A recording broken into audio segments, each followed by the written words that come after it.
sonho realmente tem algum sentido?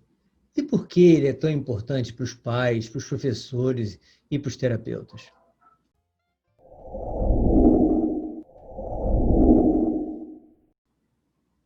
Bom, eu sou o professor Roberto Andersen e nós estamos hoje aqui prontos para discutir esse tema que realmente é muito importante para pais, professores e terapeutas, como nós vamos ver.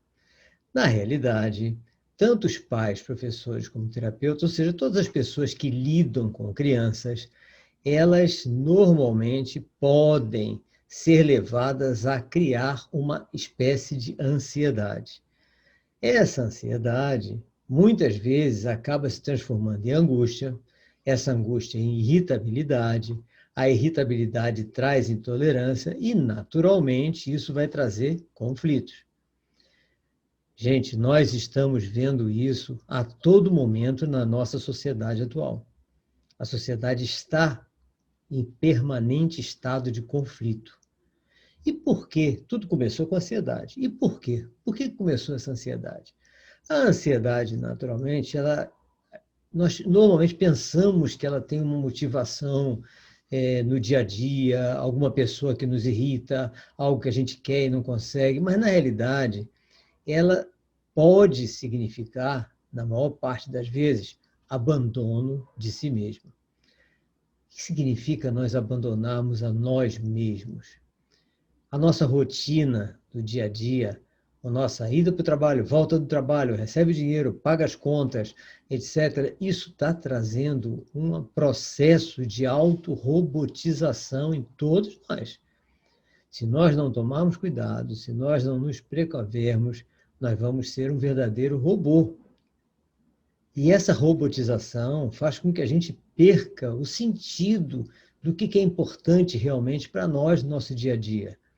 Isso vai fazer, muitas vezes, e está fazendo, isso nós estamos vendo com clareza, trazendo uma escravidão. Nós estamos voltando à época da escravatura. Só que essa escravatura hoje é escravidão à rotina, escravidão às redes sociais e aos jogos eletrônicos. E o pior, essa escravidão pode chegar ao ponto de ser uma escravidão às drogas, ao álcool e aos medicamentos. Gente, tem chegado a isso. E todo esse processo de ansiedade, angústia, irritabilidade, intolerância e conflito que pode levar a todas essas três coisas, levar à escravidão todas essas três coisas, elas naturalmente acabam sendo extravasadas, porque a nossa energia extravasa todo o tempo, e vai extravasar para quem? Para nossos filhos, para nossos alunos e para nossos pacientes, sejamos nós pais, professores ou terapeutas, né? O que nós temos que fazer? Olha, o que nós precisamos urgentemente é recuperar esse tempo perdido. Tem como fazer? Lógico que tem. Nós precisamos apenas seguir algumas ligeiras dicas que podem, no início, ser um pouco difíceis, mas que são necessárias. A primeira delas é autoconhecimento. A segunda delas é observar uma coisa muito importante chamada o sentido da vida. E eu vou dar o exemplo me baseando em Pestalozzi, um educador de mão cheia. Tá? E o outro ponto super importante é o papel do sonho em tudo isso, que eu vou me basear, logicamente, em Freud. Vamos ao autoconhecimento. No autoconhecimento, para quê? Em poucas palavras, como é que nós vamos conseguir o autoconhecimento? Lógico, nós não vamos explicar aqui, em pouquíssimo tempo, pouquíssimas palavras, tudo sobre o autoconhecimento, mas nós vamos dar dicas para que vocês procurem isso, inclusive nos nossos mini cursos, né? O autoconhecimento precisa de momentos de reflexão. Esses momentos de reflexão, só eles, realmente, só nós escolhermos muito bem esses momentos e curtirmos mesmo esses momentos, é que nós vamos começar a entender três partes importantes da nossa vida. Entender a nós mesmos, entender aqueles que nos cercam e entender o sentido da nossa vida. São 3 elementos importantes de entendimento que só vamos começar a entender se nós tivermos esse momento de reflexão.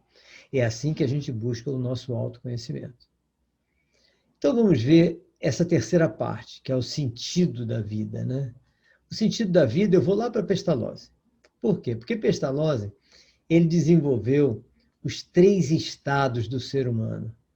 Então, nos estudos dele, mostra que o ser humano tem um dos estados dele, é o estado natural, naquela parte inicial, onde tudo é instinto, nada mais do que instinto. Então, o ser humano, desde o momento que nasce até uma determinada idade, ele vai seguindo simples impulsos para satisfazer os seus desejos, satisfazer suas necessidades. E é exatamente por isso que ele precisa da educação, porque ele não pode agir como um animal. Então, a educação é que vai segurar esses instintos, mas a natureza dele é puro instinto. Esse é o primeiro estado do ser humano, segundo Pestalozzi, e que nós concordamos perfeitamente bem, né? O segundo estado do ser humano é o estado social. O estado social é um estado em que surge uma outra realidade na vida da pessoa, porque ela já está adultecendo, né? E nessa adultescência vem a tal da esperança. Esperança de quê? Da esperança de ter propriedade, de ter lucro, de ter profissão, de ter poder, de ter posse, ou seja, a esperança de ser conforme as redes sociais determinam, conforme a sociedade impõe na nossa cabeça, conforme a mídia impõe a todos nós, né? Então, a esperança de ter tudo, ter, ser e tudo mais. E qual é o terceiro estado do ser humano, segundo Pestalozzi? O terceiro estado é o estado moral. Esse estado moral, que é alcançado muitas vezes só depois dos 50, 60 anos de idade, é que é o estado de satisfação interior, em que a pessoa percebe que o instinto não é tão mal quanto a gente interpretava, que a esperança do estado social é uma falsidade, traz uma felicidade enganosa, e que a felicidade real está no aspecto moral do ser, onde a satisfação interior ela é alcançada de uma maneira muito simples. A pessoa estando bem consigo mesmo e podendo compartilhar o estar bem consigo mesmo com os outros que o cercam. Então, essa é a parte que eu achei mais importante, sempre achei muito importante, do estudo de Pestalozzi sobre os 3 estados do ser humano. O que é importante nós fazermos nós como professores, como pais e até como terapeutas também, é fazer com que os adolescentes, desde cedo, já comecem a focar a sua vida no terceiro estado. Que a partir do momento que eles focam a vida no terceiro estado, eles já vão alcançar com muito mais rapidez o estado de felicidade. Isso eu não tenho nem dúvida. Agora, como no título nós falamos o papel do sonho em tudo isso, vamos ver qual é o papel do sonho em tudo isso? Aí nós vamos nos basear em Freud. O papel do sonho é muito simples, porque o sonho, ele na realidade, ele é uma conversa, uma misteriosa conversa entre o que nós somos, ou o que achamos que somos, ou o que apresentamos para o mundo exterior, e o eu interior. Então, é uma conversa entre nós, aquilo que nós mostramos que somos, que é o eu aparente, e aquele eu verdadeiro, aquele eu que eu considero eu interior, que está dentro da gente e que muitos psicólogos chamam de self. Só que essa misteriosa conversa do sonho, ela é codificada. Então, são mensagens codificadas, que são codificadas propositadamente pela nossa mente, para quê? Porque tudo o que vem nessas conversas do nosso sonho conosco são, normalmente, momentos da nossa vida que nós temos que entender, realidades da nossa vida que nós temos que pesquisar, problemas que nós tivemos e que trouxeram traumas e que criaram neuroses, mais ou menos por esse caminho. Então, por isso é codificado, porque se nós tivermos, por exemplo, conhecimento do trauma que houve conosco numa determinada época, a nossa mente acredita que vai nos fazer sofrer. Então, para evitar que a gente sofra, essas coisas que trouxeram essas neuroses são escondidas dentro de nós e o cérebro tenta passar isso para a gente através dessas conversas, mas não mostrando diretamente o que é. Por isso a codificação, para que nós não levemos choques. O que a mente faz em tudo isso? A mente faz um esforço permanente para reduzir essa zona, que eu chamei de zona proximal, tentando imitar Vygotsky, né? Aquele educador, pedagogo, que a gente pode chamar de psicopedagogo, né? Que é a zona proximal, que no caso é uma zona proximal entre o ego e o self. Então, a mente tenta, de todas as formas possíveis, fazer com que o nosso ego e o nosso self se aproxime bastante, ou seja, que a nossa verdade, que nós achamos que é a nossa verdade, que nós apresentamos, seja a nossa verdade verdadeira. Quanto maior a distância entre o nosso ego e o nosso self, maiores os problemas psíquicos que nós temos.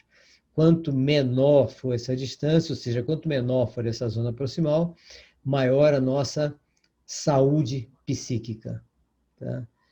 Então, como é que nós podemos fazer isso? Nós temos que interpretar esse sonho. Para nós interpretarmos esse sonho, nós ou precisamos de um profissional de psicanálise, ou, se nós não tivermos neuroses muito brabas, que nós não precisemos curar nada disso, então vamos fazer uma coisa muito simples. Vamos registrar diariamente os nossos sonhos. Periodicamente fazer a leitura daquilo que está escrito dos nossos sonhos. Ou uma análise psicanalítica, se nós acharmos que estamos com alguma neurose, como eu falei. Agora, como é que é isso? Todo dia nós vamos fazer um esforço para tentar lembrar do sonho que nós tivemos. Nós sonhamos todas as noites. Nós podemos não lembrar, mas sonhamos todas as noites. Esse esforço, ao acordar, vai provocar a lembrança dos sonhos. Dentro de pouco tempo, você está lembrando e lembrando com detalhes. O registro deve ser o registro mais detalhado possível. Quanto mais detalhado for esse registro, melhor será para a nossa mente poder trabalhar sozinha em cima disso. E, periodicamente, uma vez por semana, vamos fazer a leitura desses sonhos. Com certeza, nós vamos começar a entender a nós mesmos, autoconhecimento. Nós vamos começar a dar mais sentido à nossa vida, segundo o que Pestalozzi falou, e nós vamos diminuir as nossas ansiedades. Diminuindo a nossa ansiedade, a nossa relação conosco mesmo e a relação com aqueles que nos cercam vai melhorar sensivelmente. E uma das coisas mais importantes em tudo isso é porque, a partir daí, nós vamos dar um novo sentido à nossa vida. Então, isso para terapeutas que lidam com crianças e adolescentes, para professores que lidam com crianças e adolescentes, e para os pais dessas crianças e desses adolescentes, é fundamental. É de fundamental importância. Lembro então a vocês que, para nós trabalharmos mais detalhadamente sobre esse processo, nós vamos ter esse mini curso sobre interpretação dos sonhos e autoconhecimento. Lá nós vamos então dar um passeio bem longo sobre cada parte dessa, dando todas as dicas, passo a passo. Aguardo vocês nesse mini curso para nós podermos conversar sobre isso e outras coisas mais. Lembro que nesse mini curso, desde o mini curso passado, nós reservamos sempre uma meia hora final para debates, conversas, bem livre mesmo, tá? Para que todos possam contribuir com seu conhecimento, com suas dúvidas, né? com suas reflexões sobre tudo aquilo que nós vamos ver nessas 3 noites. Né? É a noite de terça, quarta e quinta, na penúltima semana de outubro. Forte abraço para todos vocês e sejam felizes.